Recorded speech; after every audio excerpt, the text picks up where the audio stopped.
Bonjour, on s'est déjà demandé comment une petite ville bien protégée derrière ses murs a pu devenir la métropole immense qu'on connaît aujourd'hui. C'est une histoire assez dingue, une transformation qui est directement liée à notre façon de nous déplacer. Allez, c'est parti, on remonte le temps ensemble. Regardez-moi ça. À gauche, on a la ville de Lier, en 1588. Un petit point bien serré, protégé par ses remparts. Et à droite, c'est le même endroit aujourd'hui. La grande question, c'est comment on est passé de ça à ça. Comment ce petit noyau a pu littéralement exploser pour devenir cette immense nappe urbaine? C'est tout le sujet. Alors pour comprendre, il faut revenir tout au début. Pendant la majeure partie de l'histoire, la forme des villes était dictée par une seule et unique chose, une contrainte super simple, nos propres pieds. C'est ce qu'on appelle la ville piétonne. Et pendant des siècles, mais vraiment des siècles, la règle du jeu était hyper simple. Si on ne pouvait pas y aller à pied, ça n'existait quasiment pas dans la ville. Le boulot, les courses, voire ses amis, tout, absolument tout, devait se faire en marchant, dans un périmètre très très serré. Et pourquoi si serré? La réponse, elle est toute bête. Et elle tient en un seul chiffre, 5 km par heure. C'est tout, c'est notre vitesse de croisière à pied. Et ce petit chiffre, l'air de rien, a défini les limites du monde urbain pendant des milliers d'années. La logique était donc implacable. On calculait comme ça. Un aller-retour, pour aller faire quelque chose, ne devait pas prendre plus d'une heure au total. Donc, logiquement, la ville ne pouvait pas s'étendre à plus d'une demi-heure de marche de son centre. Et voilà, c'est aussi simple que ça. C'est la raison pour laquelle les villes anciennes sont si denses, si ramassées sur elles-mêmes. Et puis, tout change. On arrive au 19e siècle. Révolution industrielle. Et là, de nouvelles technologies débarquent et vont faire exploser, littéralement, voler en éclats, ce modèle ancestral. La carte des villes va être complètement redessinée. Regardez bien la différence. À gauche, on a notre bonne vieille ville piétonne, toute ronde, toute compacte. Et à droite, la métamorphose. Avec l'omnibus d'abord, et surtout le train. La ville arrête de grandir en cercle. Non, elle se met à pousser, à s'étirer, mais uniquement le long de ces nouvelles lignes, ces fameuses artères de fer. Le changement est radical. Fini la ville où on fait tout à pied. On passe à une ville dont le rayon peut atteindre 25 km le long des rails. Et c'est ça qui va donner naissance à un concept totalement nouveau, la banlieue.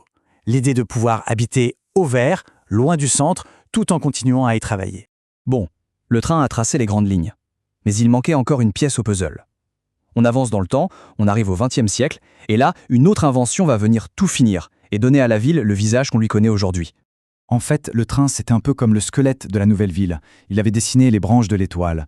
Mais entre ces branches, il y avait d'immenses vides. Et c'est là qu'arrive la voiture. Devenant accessible à presque tout le monde, c'est elle qui va permettre de remplir tous ces trous, de conquérir ces territoires vierges. Et voilà le résultat. La voiture, avec sa flexibilité totale, on va où on veut, quand on veut, a rempli tous les espaces entre les lignes de train. La ville n'est plus une étoile. Elle est devenue une toile d'araignée, une nappe de béton qui s'étale et qui semble ne jamais s'arrêter. Ok, tout ça, c'est la théorie. Mais est-ce que ça marche en vrai? Pour le vérifier, rien de tel qu'un cas concret. On va prendre l'exemple de Bruxelles et on va regarder son évolution, carte à l'appui, sur plus de 100 ans. Alors, point de départ, Bruxelles, 1858. On reconnaît tout de suite le modèle de la ville piéton, pas vrai? Un cœur historique super dense et tout autour de la campagne, des espaces verts. Quelques décennies plus tard, en 1880, hop, on voit les premières tâches s'étendre. La ville commence à sortir de ses murs, elle s'étire, elle suit les premières routes et lignes de chemin de fer. La transformation est en marche.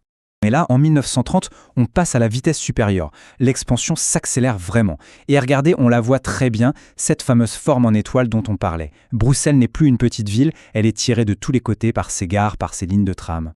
Et on termine ce voyage en 1997. C'est l'âge d'or de la voiture. Et là, c'est flagrant. Tous les vides entre les branches de l'étoile ont été remplis. La ville a littéralement mangé les villages alentours. Ce n'est plus une ville et sa campagne, c'est une seule et même tâche urbaine continue. Mais ce qui est vraiment fou dans tout ça, c'est que cette histoire, on n'a pas besoin de vieilles cartes pour la lire. Non, elle est inscrite sous nos yeux, dans les rues, dans le paysage de nos villes d'aujourd'hui. Prenons un autre exemple, Boitsfort. En 1659, c'est un village paumé dans la campagne. En 1854, miracle, le train arrive et le connecte à la capitale. Et aujourd'hui? Boitsfort a été complètement absorbé, avalé par la ville. Ces vieilles rues de village sont devenues des axes plans de magasins. C'est l'histoire de l'urbanisation, écrite directement dans la pierre.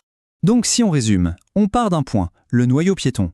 Ensuite, le train arrive et dessine une étoile. Et pour finir, la voiture vient remplir les trous et tisse une immense toile. Et ce qui est génial, c'est que ces 3 étapes, ces 3 couches d'histoire sont encore visibles. Il suffit d'ouvrir les yeux. Voilà comment le passé a façonné nos villes. Mais la vraie question c'est, et demain, qu'est-ce qui va dessiner les villes du futur ? Le télétravail qui se généralise, les nouvelles façons de se déplacer, le défi climatique. L'histoire n'est pas finie, une nouvelle page est en train de s'écrire et elle nous concerne absolument tous.